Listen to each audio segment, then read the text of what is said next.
स्वामी विवेकानंद ने एक बार कहा था कि अपने जीवन का एक लक्ष्य निर्धारित करो, अपने पूरे शरीर को उसे एक लक्ष्य से भर दो और हर दूसरे विचार को अपनी जिंदगी से निकाल दो। यही सफल होने का मूल मंत्र है। हमें से कई लोग डॉक्टर एपीजे अब्दुल कलाम साहब को इंस्पिरेशन मानते हैं, लेकिन क्या आपको पता है कि उनकी इंस्पिरेशन कौन है? स्वामी विवेकानंद। और सिर्फ यही नहीं बल्कि निकोला टेस्ला, सुभाष चंद्र बोस, लाल बहादुर शास्त्री और भी कई सारे से लीजेंड्स हैं जिनकी इंस्पिरेशन स्वामी विवेकानंद है। आज हम स्वामी जी के जीवन की 3 कहानियां डिस्कस करेंगे और जीवन की बहुत बड़ी सीख है इन तीनों कहानियों में। पहली कहानी, एक बार स्वामी जी को नदी पार करना था और वो नदी के पास में खड़े थे। तभी एक साधु ने आकर उनसे पूछा, क्या आप ही स्वामी विवेकानंद हो?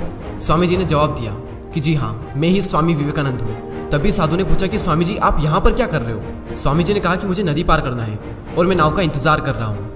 तभी साधु ने कहा कि तुम इतने बड़े इंसान हो, कई सारे लोग तुम्हें अपनी प्रेरणा का स्रोत मानते हैं और तुम एक नदी पार नहीं कर सकते।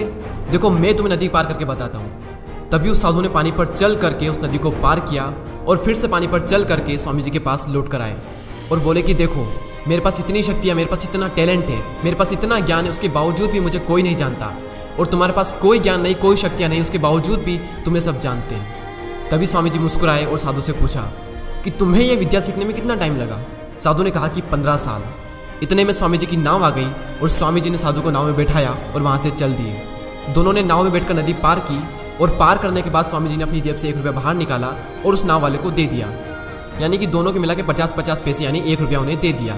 तभी स्वामी जी ने साधु से कहा कि जो काम तुम 50 पैसे में कर सकते थे उसके लिए तुमने अपनी ज़िंदगी के 15 साल बर्बाद कर दिए, और अगर यही 15 साल तुम समाज की भलाई में लगाते तो आज तुम्हें भी पूरी दुनिया जानती। और मैंने यही किया, इसलिए मुझे पूरी दुनिया जानती है और तुम्हें कोई नहीं जानता। और स्वामी जी ने साधु से कहा कि तुम्हारी तरह कई सारे लोग ऐसी चीज़ों में अपने दिन, हफ्ते, महीने, साल लगा देते हैं जिनका उनकी ज़िंदगी में कोई मतलब नहीं निकलता।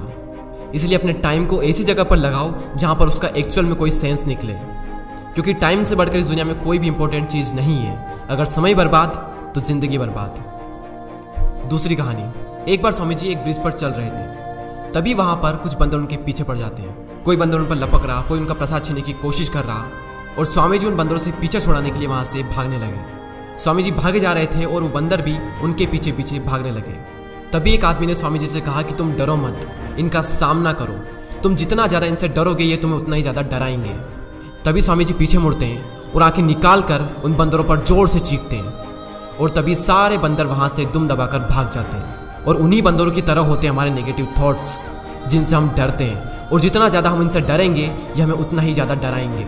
इसलिए नेगेटिव थॉट्स और डर से डरो मत, बल्कि उनका सामना करो।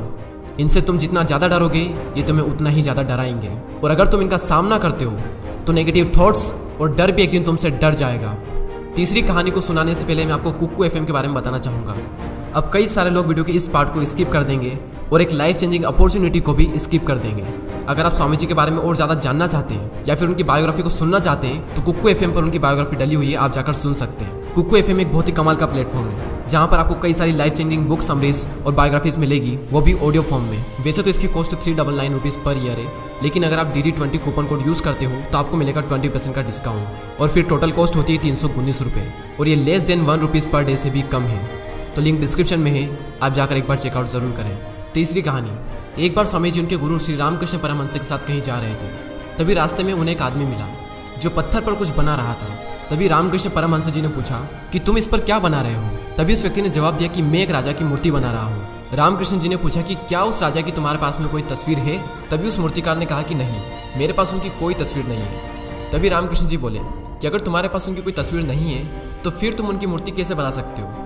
तभी उस मूर्तिकार ने जवाब दिया कि भले ही मेरे पास उनकी कोई तस्वीर नहीं है, लेकिन मेरे दिमाग में उनकी स्पष्ट तस्वीर छपी हुई है। और कुछ ही देर बाद उस मूर्तिकार ने राजा की सुंदर मूर्ति बनाई भी। और स्वामी जी ये सारा दृश्य अपनी आंखों से साफ देख रहे थे, और तभी उन्हें अपने कुछ सवालों का जवाब मिल गया कि अगर कोई भी इंसान अपनी जिंदगी में कुछ भी पाना चाहता है तो उस मुकाम की या फिर उस चीज़ की तस्वीर उसके माइंड में एकदम क्लियर होना चाहिए। तो दोस्तों उम्मीद करता हूँ कि आपको ये तीनों कहानियाँ पसंद आई होगी। इसी तरह के और भी वीडियोस को देखने के लिए सब्सक्राइब करके बेल आइकन को प्रेस करें। मैं मिलता हूँ आपसे अगली वीडियो में। जय हिंद, जय भारत।